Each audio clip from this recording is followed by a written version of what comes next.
Hi there, I'm Win, the CTO of the Qubetics network, and if you're watching this video, you're probably interested in the Qubetics IDE platform, which is essentially a platform for writing, compiling, and deploying smart contracts. So to summarize, it is used to write code, compile it, and deploy it on a testnet or developmental environment with a future use on a real network. So it's really useful to use when you're trying to deploy a smart contract or when you are trying to connect or interact with an already deployed smart contract, or you wish to have a connection to a smart contract and work with it. So let's begin. So firstly, you have to navigate to Qubetics IDE, qubetics.work, and be redirected to here. So before we do that, there are some sections or places that it would be helpful for me to explain to you first. So this is the File Explorer. So as you can see in this first tab, File Explorer, you can see the different workspaces by clicking on Workspace Actions. You can see you can create a blank workspace, you can create some templates, you can clone a Git repository, you can rename the same one, you can download it with all the code inside, and you can also delete it. There are some other things you can do like delete all, backup, restore, and so forth. You can also sign into GitHub by clicking like this. And also when you enter the IDE, you see a default workspace, and as you can see, there are no other workspaces here.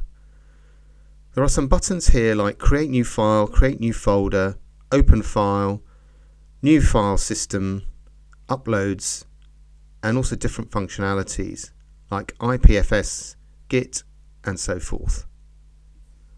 So there are some predefined folders here. You can see the contracts, you can see the scripts, ether.ts and web.ts, and some tests which are written here.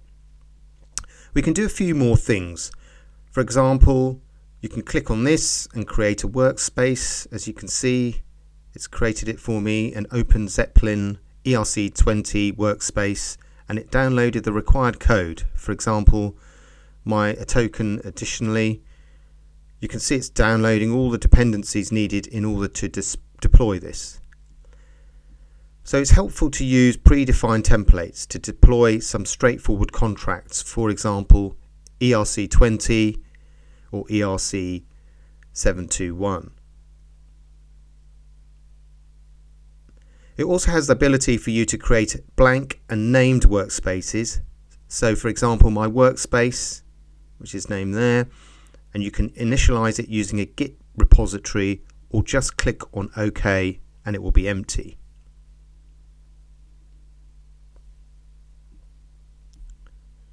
So for example, here you can create a folder called contracts, click on that and create a new file. You can say mytoken.sol. So here's the new contract you are trying to write. You can also use other platforms like Code, which is covered in another video, and generate the code here. You can copy paste using this, or you can click on this and paste it here.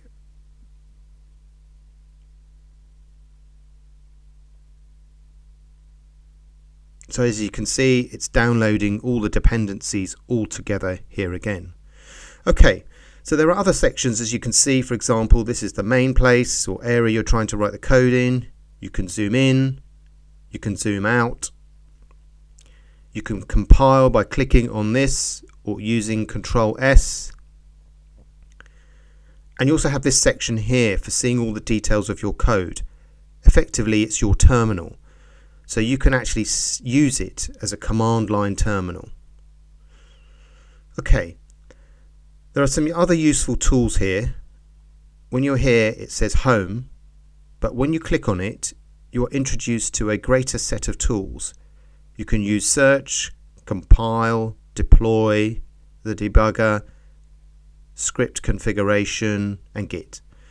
There are some other settings represented here, some general settings, and Git credentials, IPFS settings, and some language options if you so wish. Okay, we've gone through the workspace, so now let's move on to the next section. Click on the smart contract you want to deploy and then go to compile. So as you can see, I can use Control S and the smart contract should be compiled. If you see the green check mark, it means the compilation has been successful. There are some other sections worth highlighting. Here is the compiler version. There are different versions of compilers you can choose, and there are some features like auto compile and hide warnings, or even including nightly builds. And most importantly, this part of this section, the advanced configuration, is usually off. And by clicking it on, you can see some very useful settings. The compiler configuration is here. You can click on it or even use a configuration like compiler_conflict.json. You can also click on with the language, so it could be Solidity or Yule, and the EVM version. This is very important because the recommended version is Paris or London, and there are some other new ones like Shanghai, and these are recommended by our team. So please do check the EVM version when trying to deploy, and also here you can use the optimization by clicking here.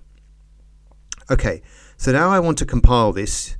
So as you can see, it was successful, and I have my contract here, and of course along with other dependencies that have been compiled within.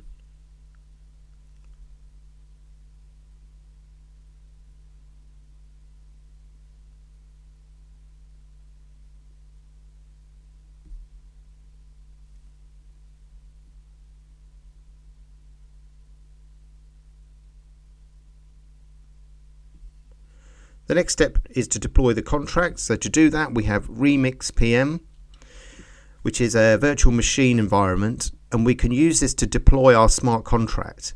Here is the test account it creates on the virtual machine. Estimated gas, the value you want to send with the transaction in Wei, Gwei, or Ether. You can choose, but it's usually Wei, and the contract I'm trying to deploy is my token contract. There are lots of other contracts, but this is the contract we want to deploy finally. So it says the EVM version is Paris, and we can click on it and we can deploy it, and as you can see, it was successful. So you can see all the details here. Everything seems to be working. This is the output of bytecode. So after clicking on deploy, you can see that in transaction recorded we have 1, and also the deployed contracts, which is a very important section. The number of deployed contracts are shown here. And also this is our smart contract deployed onto the network.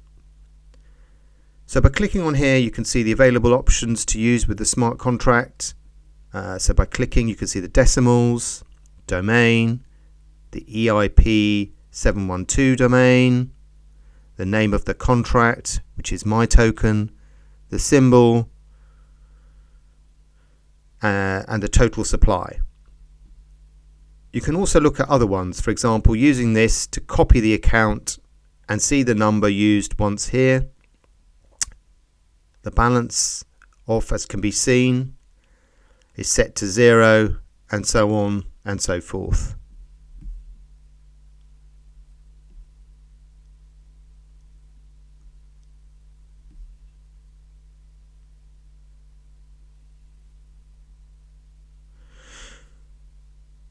Okay, so you can go through section by section in your own time and interact with your own smart contract.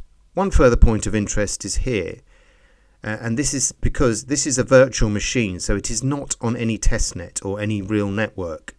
In order to connect to a real network, you have to go through here and use injected provider Qubetics. So by clicking on it, we will try to connect to my MetaMask. I click on connect, and as you can see, it found out my account address and of course the ticks I have in my wallet. So I can do the same thing, but this time it's on the real network. So I click on deploy, and as you can see, it's pending because it has to go through the block. It then asks me if I'm okay to go ahead with it. it opens up the scan sniffer, and of course the deploy contract is brought up. So I confirm this transaction, and it goes through the blockchain, and you wait a couple of seconds, and it was confirmed. So as you can see, it has been now minted on the blockchain successfully. So I had a transaction hash here, the block hash here, the block number, the contract address. Most importantly, you can see the name, and also the from and the to, the gas used, and so forth. So now I have access to my own token on the network. As you can see, every feature is working. The name is my token and the symbol is MTK. One other interesting feature is this, that on the blockchain now you can actually copy paste it. For example, the contract address, you can copy paste it here, and then you can go to tick scan, which you can see in another video, and here it is on tick scan. You can search for it and find my token here. So I click on it, and you can see the details of the smart contracts you've just deployed, and there are all the details here, and you can go through them one by one, and please try and use them. So hopefully this tutorial has been some help for you. There are other sections here, for example the debugger, the script configuration, which gives you some dependencies, and also Git, which you can make an initial repository of. But these are the most important parts: the compile part, the deploy part, and of course the workspace. So if you have any further questions, we will be happy to help you out. Also, we have this reward program, which you can see hovering on the right hand side, which you can go through, and you can tell us about any bugs you see in the platform, and we'll be happy to debug these on your suggestions with a view to solving as soon as possible. Thank you for watching and listening.